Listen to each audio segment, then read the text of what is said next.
So I'm back at the Groundhog Burrow dig site, and we're going to try a different machine in here, and I also brought my magnet along to get some of these nails out. See if that makes any difference or not. The groundhog is definitely here because he's been out since I was last here 2 days ago. This is a new hole that wasn't here 2 days ago, so he's come up and poked through the rocks there. And over here where we were digging, he's definitely come out of this since we were last here, because remember this was kind of covered over when I left. But what we're going to do, and I got the AT Gold with me today with a smaller loop. I wanted to give that a shot. And like I said, I also have my magnet with me, so we're going to get some of these nails out of this loose dirt. Not sifted this time, but just see what we missed. I didn't really find anything here with the metal detector. There weren't any good signals. But I'm digging here where this groundhog hole is, and I just popped up this knife. This is an old, like a table knife. That could date from the Civil War or before pretty easily. Yeah, so I haven't found anything else good yet, but I'm seeing all kinds of pottery, and I noticed the soil is really dark right in here as opposed to that pile right there. I'm pretty sure right where I'm digging is natural, or is from the old house, whereas off to my right here was actually pushed up by the farmer years ago. So this might be a good spot. Getting a bunch of nails with the magnet. The rope off of this one, what I do is I just kind of run it over the dirt every once in a while before I do the metal detector, like that. And there's not too many nails in that one, just the one. But they're nice old square nails. Oh yeah, jeez, that's a good sign. We'll throw them over here. Now what I do is I just kind of run the machine over the dirt I threw out. You hear the iron, it's probably underneath this stuff I threw out.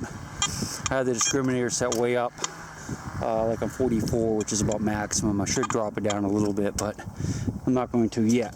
Okay, I'm gonna dig out another 3 or 4 inches of dirt and spread it around, do the magnet, do the machine, and just keep doing that throughout the day. Hopefully we'll find something. So I dug out another layer. Let's go ahead and check it. Bunch of nails for sure, so check the hole, make sure there's nothing close by. A little bit of a squeak.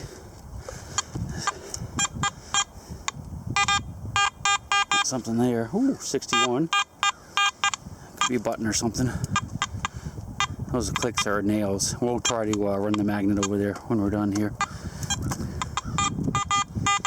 Let's see what that is. Some plastic. That's the plastic the groundhog brought in there. There's a walnut. Whoops. That's up there.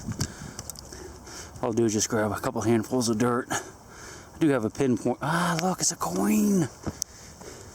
Or a button. That looks like a button. No, well, it's really thin. Yeah, it's a button. Oh, it's a coin at first. It is a... Go ahead and clean it off on my pants just a little bit. Well, that's a good sign. I think it's going to have a flower design on it, maybe.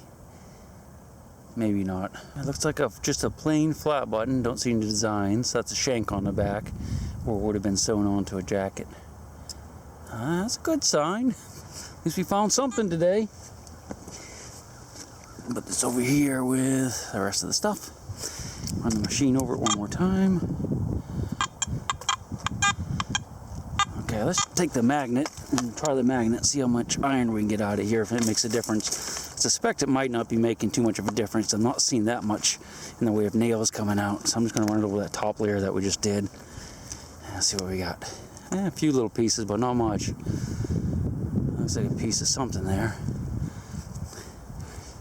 Might be part of a knife like that other knife we have, and there's a few square nails on here, so it might help a little bit, but I don't think it's going to help a whole lot. Got that to the side. Check it one more time now that we've got the nails. Yeah, I don't hear anything good. Okay, let's dig some more. Kind of working my way down to the groundhog hole, because this is where he got all the good dirt and put it up on top with the nails, and just dug this. That's pretty That's pretty cool. That was down in there a ways too. Some more of this, that stuff there. So he might be onto something. What we'll do is we'll pull some more of these rocks out and kind of dig down in this direction. This might have actually been the wall of the house right here, one of the walls, and he might be on the outside of the house getting all that good stuff. We're gonna find out though. So it looks like there's more nails down in there. I just shoved this magnet up into the groundhog hole and went around, and you can see it's in a lot of 4 or 5 nice square nails there. They look like they've been burned, so that might be part of the original house. And then you can also see some charcoal. That's probably timbers out of the house. So that might be a good area right down in there. I think that's where he was getting all those nails and stuff when he was pulling them up here that I was finding the other day. So we'll keep going down that way, kind of follow his tunnel and see where it takes us. I just got into a nice little area right here against some neat pottery. Look at that, that's really pretty, I think. Never found any quite like that. That smoky color. And then a nice piece of bottle. You can see it's old, it's really thin and green with bubbles in it. So we'll keep digging here. You can see the soil is loaded with organic matter. And you know, there's some more charcoal. I actually found an oyster shell. You know how I like oyster shells. And it's bricks. First bricks I've seen. They must have repurposed most of them out of this house, because I've only found a few little scraps. When I say repurposed, of course what I mean is that, you know, when the house burned down, they probably took the bricks and used them somewhere else, like in one of the other buildings around here. So as I'm digging here, I'm getting into like hard clay right here. But the hole slopes down this direction, and down in there I'm finding this stuff. There's another nice piece of pottery, and I'm also starting to find some bottles, or broken bottles. Not sure what that says. Looks like a really old one though, doesn't it? It's probably middle 1800s, I would guess. And look at that, that's gold, I bet, isn't it? Nice. But yeah, it looks like it's going this way, so we're gonna go ahead and dig that way for a while. Still haven't found any more buttons or anything, but the bottles are hopeful. Maybe we'll get a nice old one out of here if we get lucky.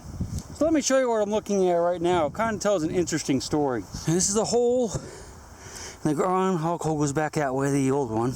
Well, the newer one that he's using. You can see the dirt here is sort of moving metal. It's my boots. The dirt here. There's still a lot of organic matter in here, charcoal. Getting a little bit less good looking right here, but it still looks good. Rocks and organic matter, but the interesting thing is on the other side of the hole. So this is the layer I'm digging down. You see all this charcoal. This is probably the remains of the house when it burned at this level right here. So we have stuff that's going to be melted right in here probably. Stuff on top, like where I found those plates, was you know, after the house burned. That's why they weren't melted. But there's still stuff going down this way. You can see how dark that soil is, and I'm still getting lots of pieces of pottery and stuff out. And I wanted to show you this. Look, it's plastic all the way down here. How do you think that got there? Well, it was the groundhog, of course. He probably drug this down into the hole to line his den. I'm digging a lot of that out. So this is a very old den right here. Look how dark. Oh, there he is. The groundhog. I found him. Could be the groundhog. But yeah, this is just, look, lots of nails in here. So what we're gonna do is we're gonna keep digging this way. Look how dark that is down in there. Haven't found any other buttons or anything though, just lots of pottery. But we'll keep looking, see, there's a lot of nails. And of course, the old house. That's charcoal from where the house burned. I just thought that was interesting. The kind of stuff I look for when I'm digging anyway, so we're on a good trail yet. I haven't checked the soil behind me that I threw back there, so let's go ahead and run the machine over it. So I've been checking about every couple inches I put on there. I'm not taking the nails out with a magnet. You can hear a lot. I can see the nails. I probably should get them out of there, but you can usually hear something. Again, I only put like 2 inches on at a time, probably 3 at maximum. I don't think there's anything good in there. But we'll check it again before we fill it in as we spread it out. Just not hearing any buttons or coins at all. Just iron. All right, we'll keep digging. So I'm going to go ahead and give up on this hole for right now. I'm finding tons of nails and it looks really good, but there's just no non-ferrous items in there. It's just all nails. And you can clearly see the layer where the house burned right here, and underneath it's starting to turn to clay. Tons of nails. I mean, it's carpeted with nails, but that's all I'm finding. Been here for about 2 hours, and this is my finds. Pretty pieces of ceramics and stuff. One flat button, that's it. So not real good, and tons of nails. So I'm gonna go ahead and close this thing back up. We're gonna try a couple other little spots in here. If we do good, I'll turn the camera back on. Otherwise, see you next time.